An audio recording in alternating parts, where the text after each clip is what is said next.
Hello and welcome to 20 Lore Pro. I am your announcer today, SirAshtown, and we are here live in round 5 at Game Kastle in Austin with their Lorcana 1K.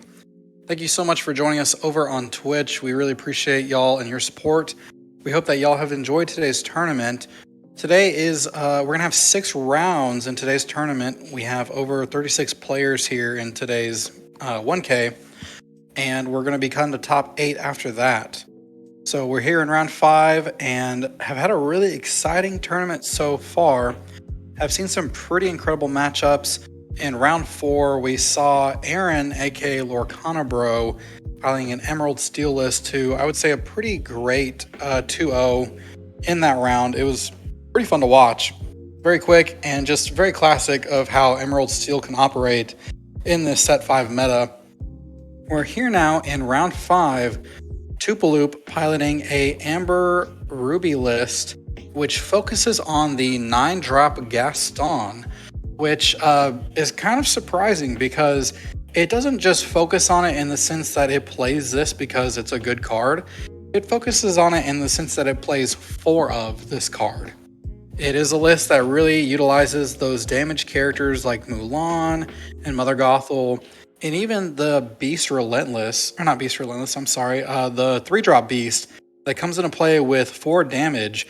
It utilizes those 3 cards to try to get this Gaston out as early as turn 4, which is pretty scary on a board state that has characters, and even then, a 10-6 that can quest for 2 on turn 4 is pretty strong. So excited to see this matchup here as we see Eric piloting a Ruby Sapphire list. We've seen some Ruby Sapphires here today at this tournament, and really excited to kind of see the lines that he chooses to play, and maybe how that list will play out, whether or not they're using the items package with Sisu, or they're going into more of just the items into Tamatoa, doing the Flavor Sham, and going into that way. There are two Be Prepareds in Eric's hand. That was the end of the mulligans. That is 2 uninkable cards that may not get used, but we have seen some of these Ruby Sapphire lists play Tipo. Maybe even one of them being useful for Tipo to try to ramp up. That way you can use Be Prepared. It seems like a more character-based Amber Ruby list would be great to play Be Prepared on. But we'll have to see if Eric is able to get to that 7 ink and what cards he uses in order to get there, like this Tipo that you see. If you're joining us and this is the first round that you've seen and you'd like to see the other ones, you can head on over to 20 Lore Pro's YouTube later on this week, where we'll have all of those videos available for you to watch.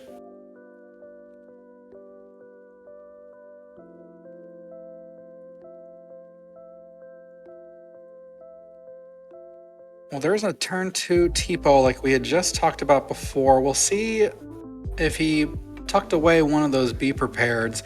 Kind of hard to keep when, you know, maybe 1 or 2 of them late game might be great, but early game like this may kind of hurt you. So glad to see that there's this Tipo here to kind of help get rid of those uninkables away. Now, Toupaloop here, having that Pluto really can help him play some of his strong characters 1 turn earlier than normal.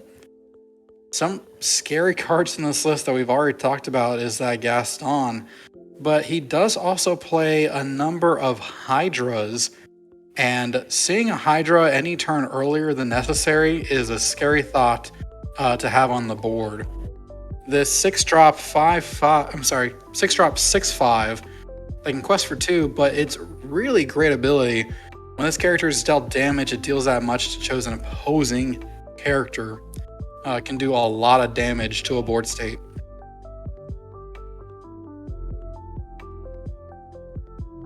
Toupaloop with his turn 2, casting his 3-drop Sisu. Great to see there, and Eric having a Gaston of his own. We've seen some of these lists play the 2-drop Gaston because it turns off any Flynn frenemies that are very typical from those Ruby Amethyst lists. This Gaston not only represents turning off any Flynn frenemy triggers, but also is a great challenger in the sense that it's a 4-2 on turn 2.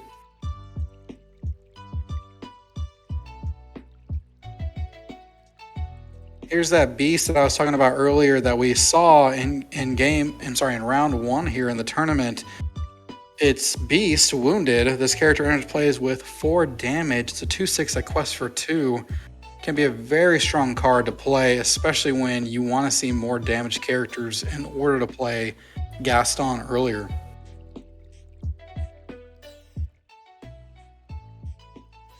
I want to give a quick shout out to GFQ Underground because those mats that you're seeing there on the screen today, so cool, and they are available for you live over at 20lorepro/merch. Link in the description where you can buy that playmat today. Those playmats have been just really popular with the local community, and we're glad to have those from GFQ Underground. So if you're in need of a custom playmat or a print, head on over to gfqunderground.com. That's Sisu challenging it and able to take out that Gaston.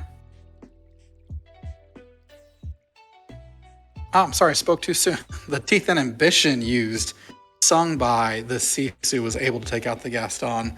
Teeth and Ambition being a viable card, especially when you think that your meta is going to have more Amber Steel songs or even more aggro type decks. This is a great card that can really help remove some of those characters.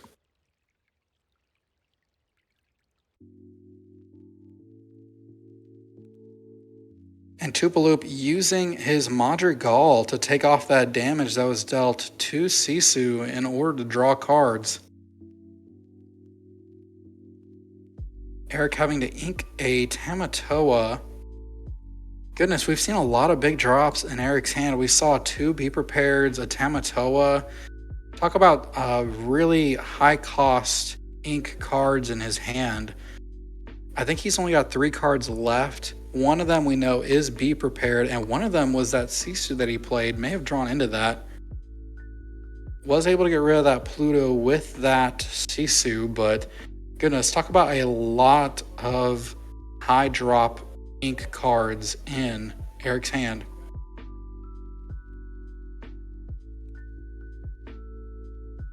I was talking about this exact situation earlier on with someone outside of the tournament, that sometimes Ruby Sapphire gets in these situations where they tend to draw some of their high cost cards that they really want to play, but they're going to have to put away with Tipo.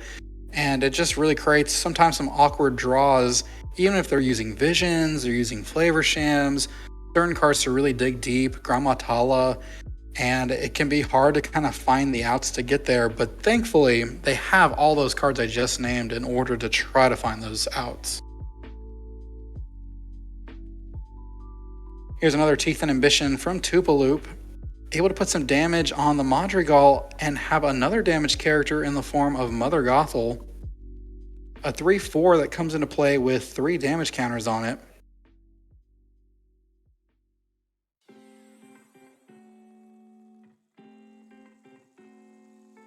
Looks like Toupaloop is counting out. It is going to challenge in. I think he's thinking about Gaston, because if he's got 3 characters that are damaged, then it would cost 2 less for each of them. There's that Gaston that I'm talking about for you to see on the board. Nothing quite on Eric's side of the board right now for Gaston to need to go into. Toupaloop may be deciding to hold back for that very fact.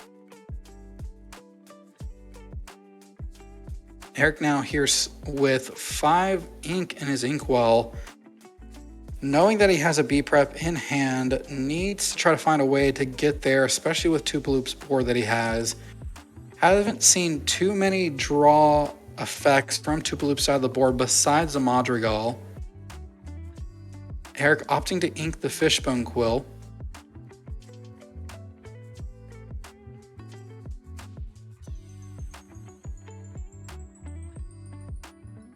And it looks like he inked and passed. He is at 6. Toupaloop probably a good signal to know that your opponent has a Be Prepared and is looking to play it as quickly as possible. May just be a good turn to go ahead and quest out. Always a scary thought though to know that your opponent may have rush characters like Maui, which may make it to where they can clean up your board, especially when you have damage characters like this. But knowing that Be Prepared could be coming means that playing out some of these characters to quest may be just a great option. Does opt to play the Gaston in this scenario. Inking a Mufasa in the process. I always like to see a Mufasa on the board when a B prep comes because you know you're going to have a character to replace it. We'll see though if Eric is able to get enough ink.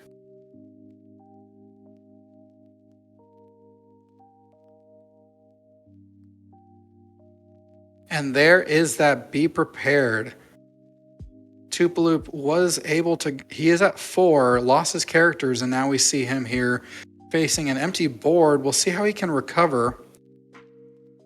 Eric having 2 cards in hand. Flavor Sham, but with no targets.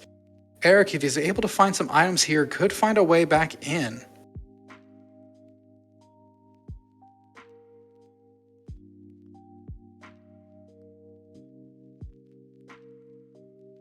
There is that Beast Wounded for you to see there on the board.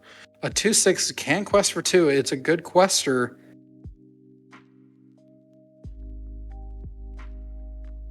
Able to play a 1 jump ahead to give himself another ink in his inkwell. This could be a scary situation for Toupaloop because on Eric's side of the board, we could, depending on what type of cards he's playing, not only see a Tamatoa, but could see cards like the new Mufasa. And this move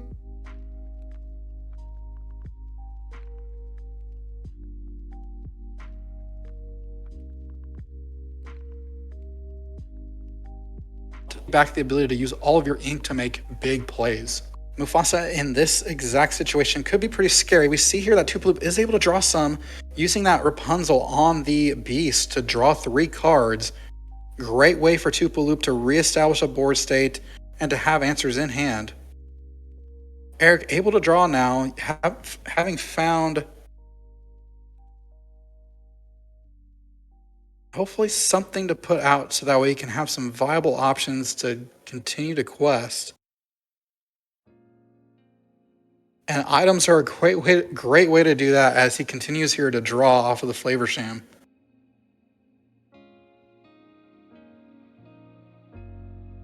Toupaloop is able to get the trigger off because of the Flynn Frenemy and the Beast being at 2, whereas the Flavor Shams are only at 1.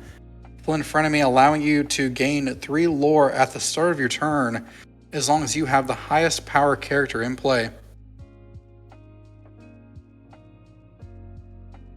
We see another B prep in Eric's hand. I'm sorry, that was his banished pile. I thought that was his hand for a second. I was about to be worried for Toops again to reestablish his board.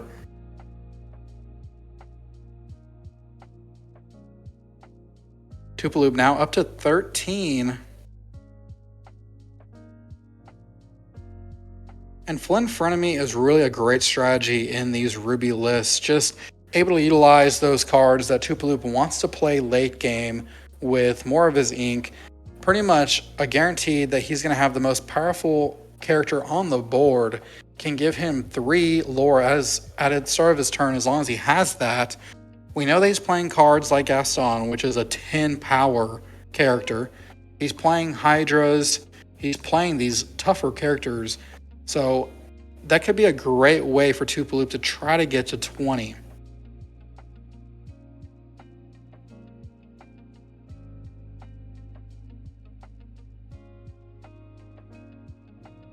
And there's another item on Eric's side of the board. Great way to draw cards.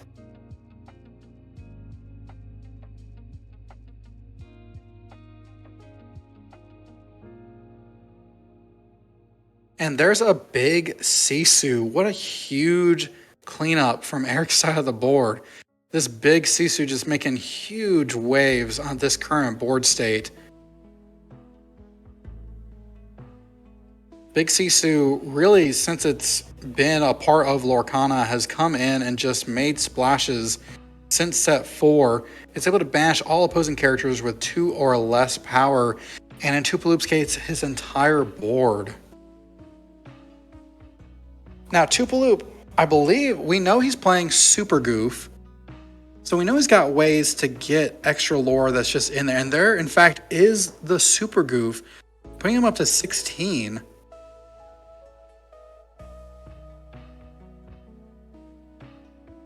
Now that Super Goof needs to get challenged, or else it's going to continue to represent something that's going to give Toupaloop free lore as long as he can challenge in. Doesn't need to even quest with him.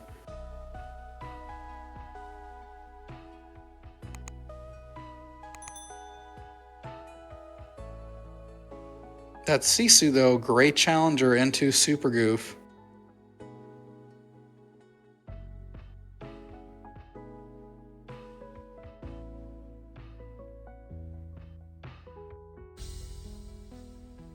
This match is really coming to a headway here as we're kind of going closer and closer as Toupaloop is going from 16 and even higher. Eric, though, having some strong cards, even if they're in the form of this Sisu or Be Prepareds, he's drawn quite a bit off of these Flavor Shams. So hopefully he's found a way to try to find a way to finish off the rest of Toupaloop's board.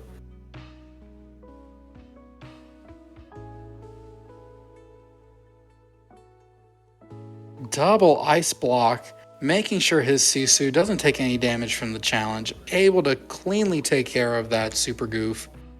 There's that Super Goof for you to see on the board. It does have Rush, and when it challenges, you gain 2 lore.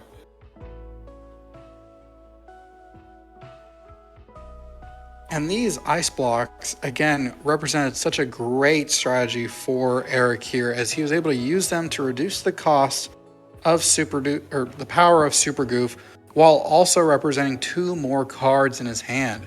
He has drawn 6 cards so far, if not 8, off of these Flavor Shams. Has really done him a great job. And there is the Mufasa.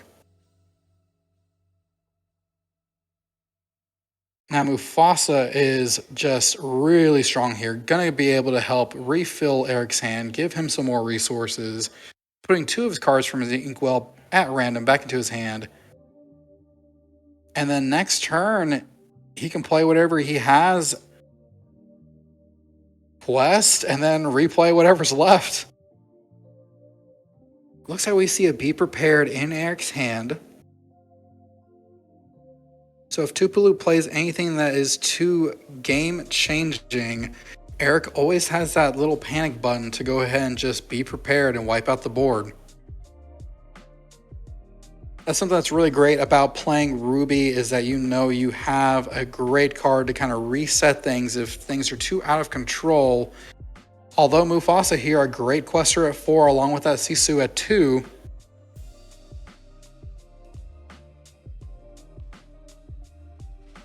Toupaloop is at 16. Maybe some options for him to come back in here.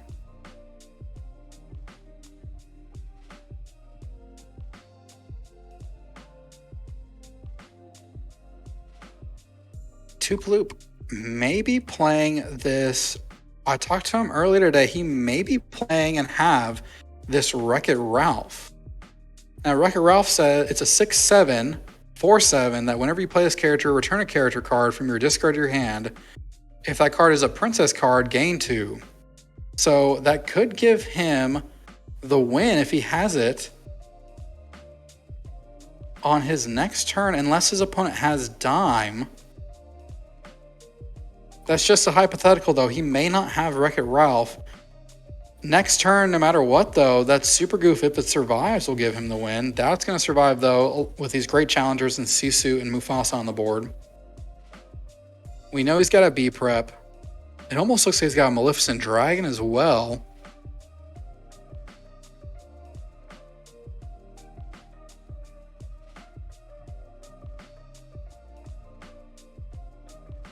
Man, a lucky dime right here. And that's a reason why Mufasa is so great right now in these Ruby Sapphire lists, is that really he could play any cards out of his hand that he wants.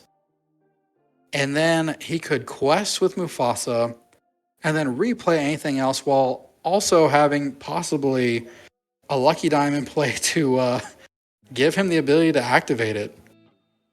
It could even be a scenario where he plays 2 lucky dimes in a turn and is able to activate them.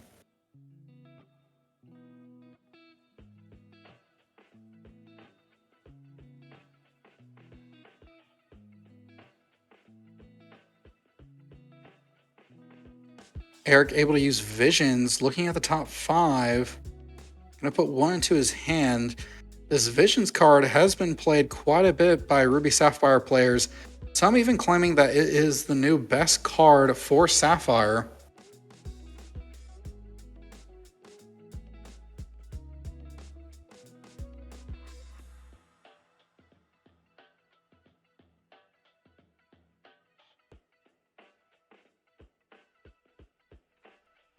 There's that Visions card for you to see right there. It's Visions of the Future. You look at the top 5 of your deck, put 1 in your hand, the rest on the bottom. Eric trying to decide how he's going to clean up the rest of his turn, knowing that he has to take care of that super goof.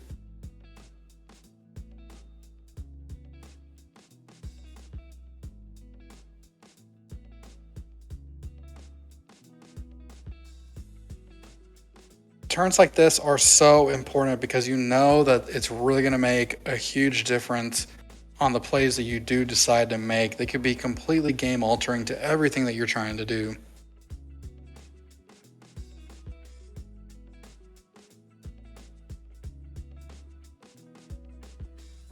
Eric going up to 14. There is the lucky dime. I think that's going to be enough to take the game. And that is it here in game 1 of round 5. Talk about a nail biter here. 20-19. Eric finding that lucky dime, able to play it. Not sure if he had it, but goodness, that Visions of the Future really must have helped to get there if he didn't. And I mean, that was a close game here in round 5 of Game Kastle's Lorcana 1K.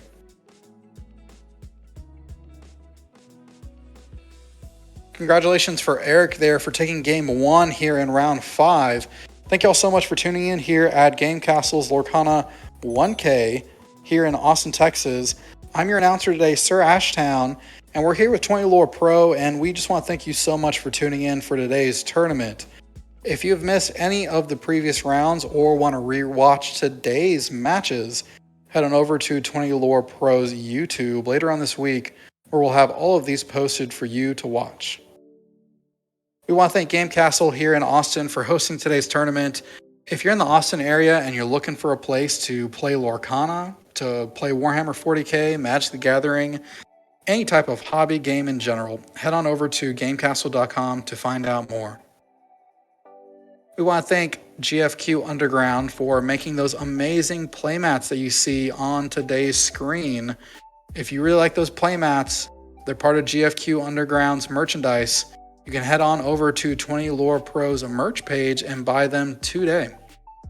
If you're looking for a custom playmat or for a place to print your playmat art, head on over to GFQ Underground for yours today.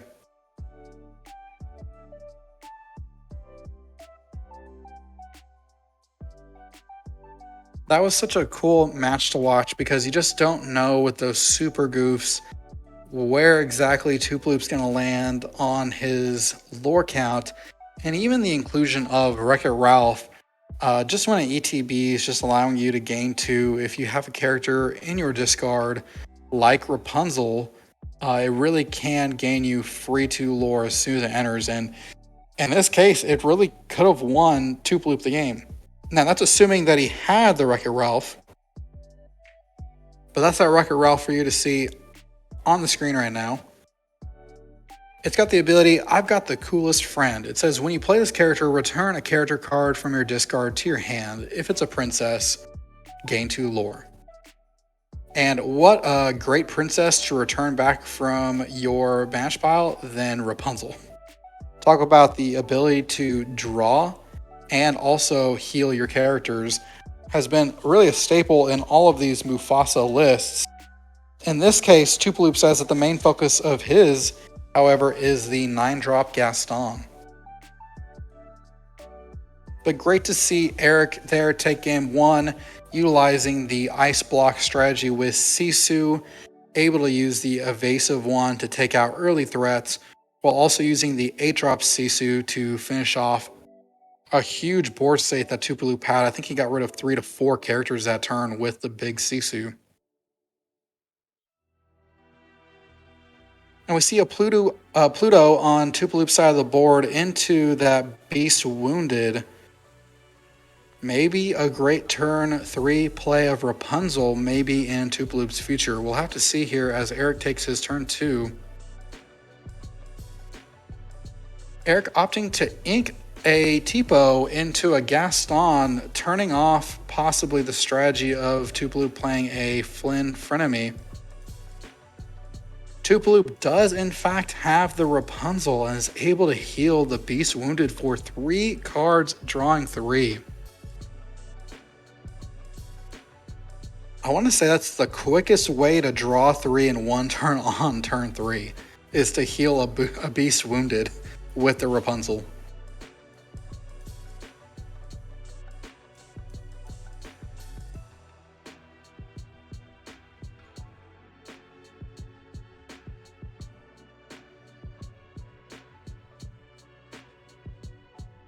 Well, again, we're here in round 5, game 2 of Game Kastle's Lorcana 1K. I'm your announcer today, SirAshtown. We're going to be playing 6 rounds. There's over 36 players, and then we'll be cutting to top 8. So stay tuned and continue watching as we continue on with the rounds. We're playing 6 and then going to top 8, and really excited to see who makes it towards the finals. I spoke to some of the competitors who are 3-1 or 4-0. And really excited to kind of see how they play out and do. We saw Lorcana bro Aaron on the feature match during round 4. He was 4-0 and played very well. Hopefully we'll see him later on in the tournament. Toupaloop here, 3-0-1 to Eric's 3-1, both viable looking to get into top 8. Toupaloop again having so many cards in his hand off of that draw from the Rapunzel and healing the Beast Wounded.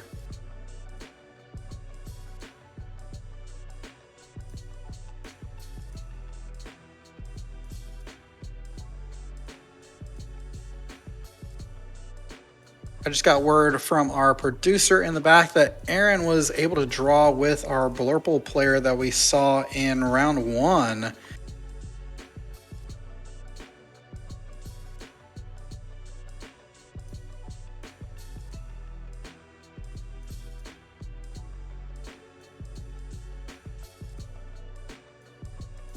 There's Eric with a ice block, a fishbone quill, and a popsicle on his side of the board. Lots of items here. Great choices for flavor shapes to come in.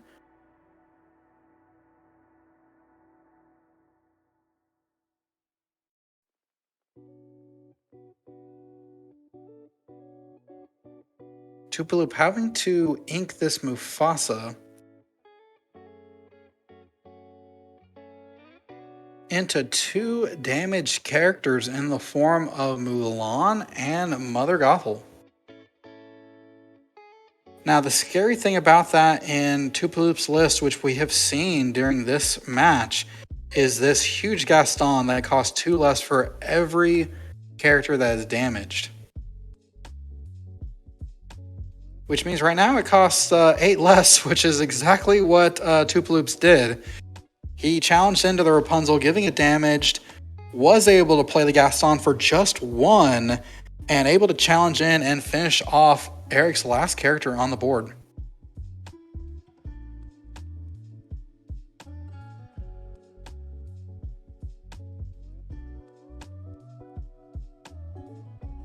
That was a quick Gaston coming out on turn 4, playing a 10-6.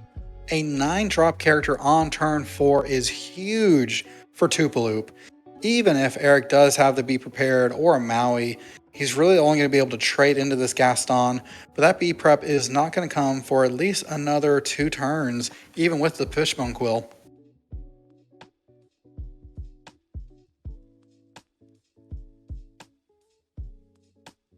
We do see a big Sisu and Visions of the Future in Eric's hand. We'll be able to play that Sisu next turn.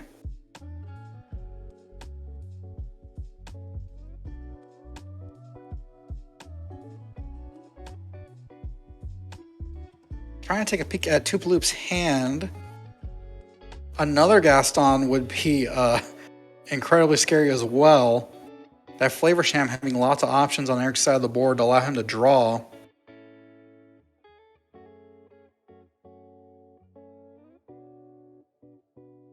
See a Brawl and a Sisu, and I even think a B prep. I could be mistaken. This board state would be incredible for Eric to have a B prepared.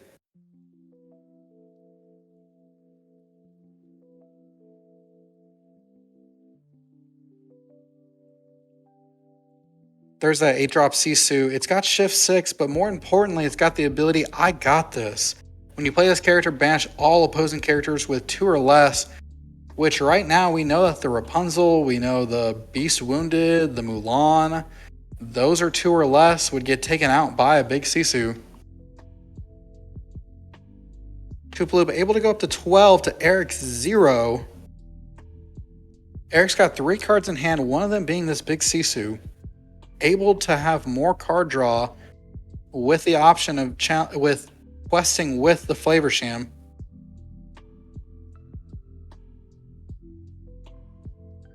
I am always a big fan of having more information before I make plays, so I enjoy drawing first or looking first before making any other plays. We'll see what Eric does decide to do. Sometimes when you know you have the best play and what card you may have, it's just great to go for it. And Eric does play the big Sisu, able to get rid of 3 of Toupaloop's characters, the Rapunzel, the Mulan, and the Beast.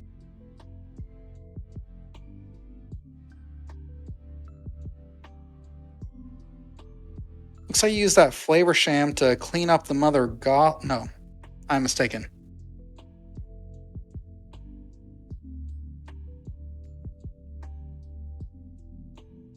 Last thing left on Toupaloop's side of the board is this Gaston.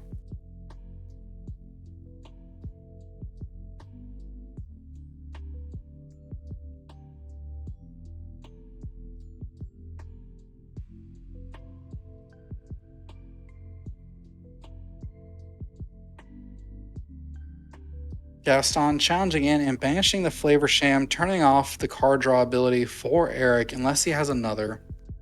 Is at 5 damage. Now this Gaston needs 1 more and it'll be removed from the board.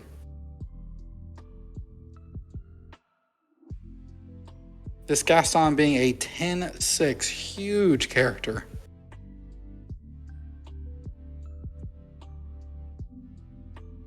And there's a Maleficent Dragon able to finish off that Gaston, allowing Sisu to quest in.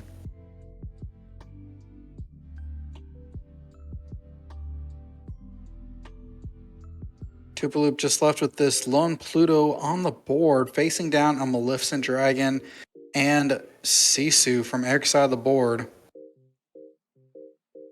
Inking that Flynn frenemy, knowing that he's not going to be able to have enough in order to get that trigger off.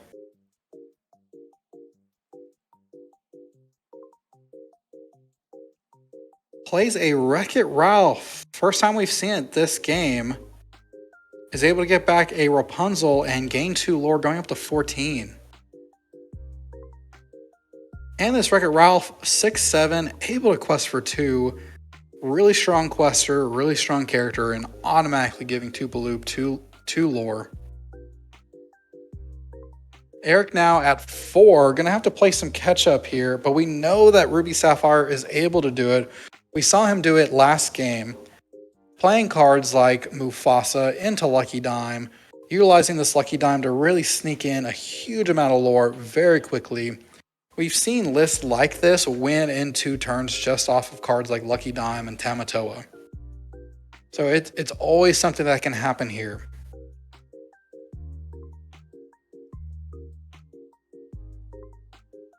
Now, something for Eric to think about is, does he want to challenge into this lone Pluto that's there on the board, or just go ahead and quest going up to five more with the 3 on Sisu and the 2 on Maleficent Dragon? Toupaloop already having 6 ink in his inkwell. Majority of his cards don't cost more unless it's the Chernabog or the Gaston. Maybe a viable thing to not challenge into that. Pluto goes ahead and draws with the Flavor Sham with an item.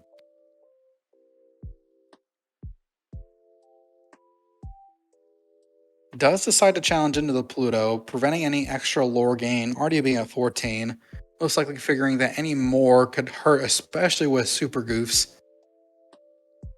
Who knows how many more of these Wreck-It Ralphs that Toupaloop does play, but trying to keep Toupaloop away from Super Goof range, probably pretty important for Eric to keep in mind as he continues further in this game.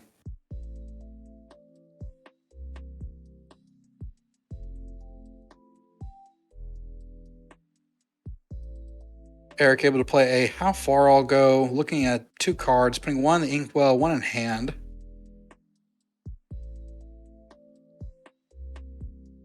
Now this Wreck-It Ralph, a 6/7, can quest for 2, could put Toupaloop up to 16.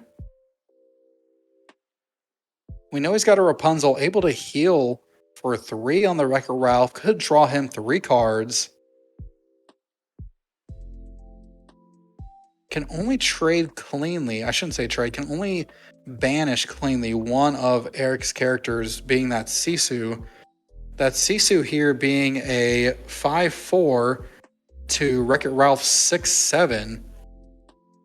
Would take 5 damage, heal 3.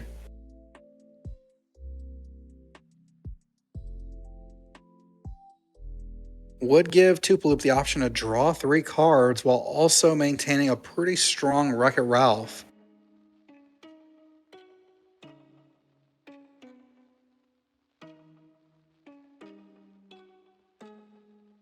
He could then even maybe trade up the following turn to Eric's Maleficent Dragon if a card like Maui isn't able to take out Wreck-It Ralph. Does indeed do that, challenges in to the Sisu and then plays the Rapunzel, allowing him to draw 3 cards. Giving Toupaloop more options to find ways out during this matchup. We see a Mufasa and a Pluto.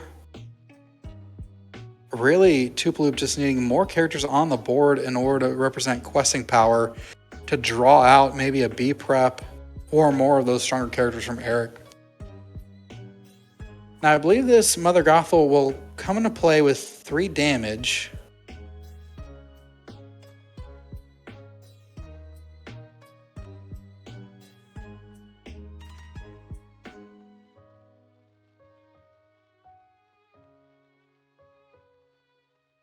And there's that damage on that Mother Gothel.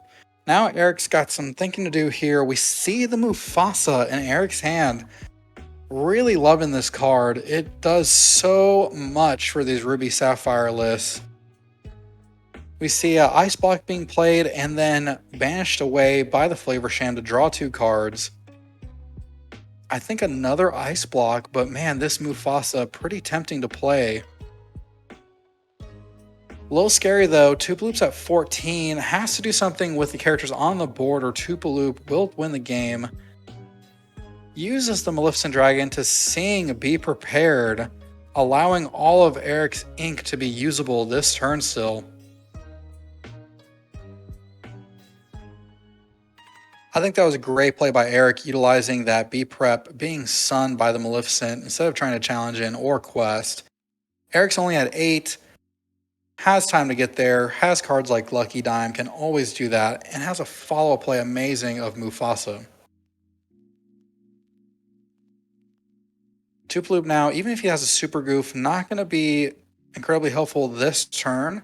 Not able to challenge in anything, but does need to start getting some board state established to allow him to be able to quest in. We'll see if Eric has maybe a Ice Block, I'm sorry, not an Ice Block, a Lucky Dime Maybe gaining 8 lore next turn. Kind of a scary thought.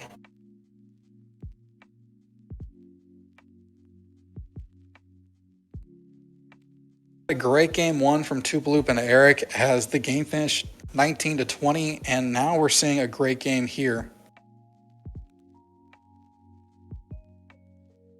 There's Toupaloop with a Mufasa, the Amber variety. Mufasa, ruler of Pride Rock, to the Mufasa, betrayed leader.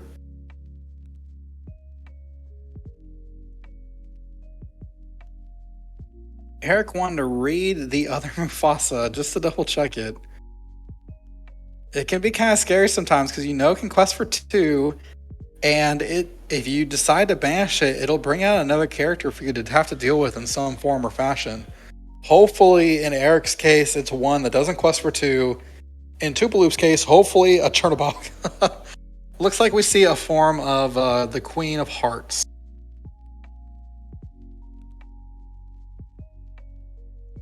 Not the card that I believe that Toupaloop would want to see off the top. Eric here, though, taking advantage of this chance, able to draw with the Flavor Sham. Gonna get to quest and then untap his entire Inkwell due to Mufasa's ability.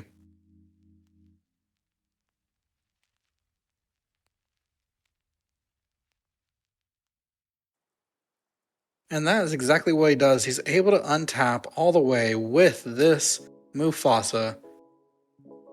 Gonna be able to play out all those cards that he drew off of the Flavor Sham. Hopefully a Lucky Dime. Looks like another Flavor Sham. Gonna draw 2.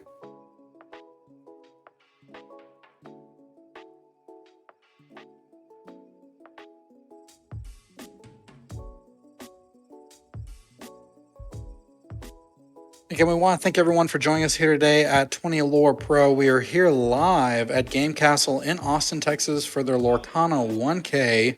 We're in round 5 of 6 before we cut the top 8.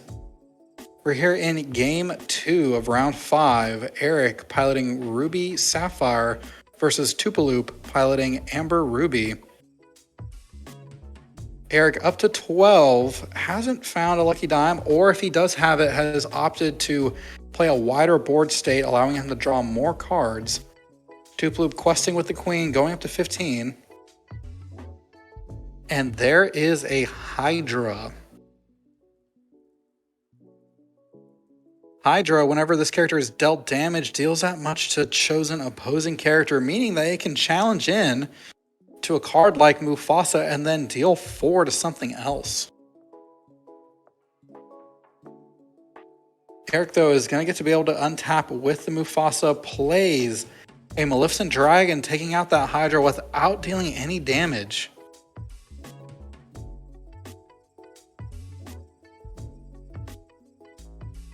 Toupaloop counting up the board state, seeing what's there, and opts to call it game. That it will be it here in round 5. Eric taking it 2-0, piloting Ruby Sapphire over Toupaloop, piloting Amber Ruby. What a great match here in round 5. Really, both games were incredibly close in the lore count. First game was 19-20, this game 15-20. It really came down to those final couple of turns where Eric was able to reestablish his board state. Very, very game strategy typical of these Ruby Sapphire lists. Getting their Inkwell as high as they can to be able to play cards like Maleficent or Sisu or Mufasa. Great viable options that helped Eric get ahead here in round 5. Well, again, I'm SirAshtown, and I'm here with 20 Lore Pro. If you haven't been a part of the Discord and you're looking for a place to get insights in your deck list or to learn more about different decks in competitive Lorcana, head on over to 20 Lore Pro Discord, where we'll have all of those deck discussions available for you. If you missed any of today's rounds, head on over to 20 Lore Pro's YouTube later on this week. We'll have all of these rounds posted for your viewing pleasure. Well, again, thank you so much for joining us over on Twitch. We're going to be live here in just a little bit with round 6, and then we're going to cut to top 8. Thank y'all so much for joining us, and we'll see y'all in the next round.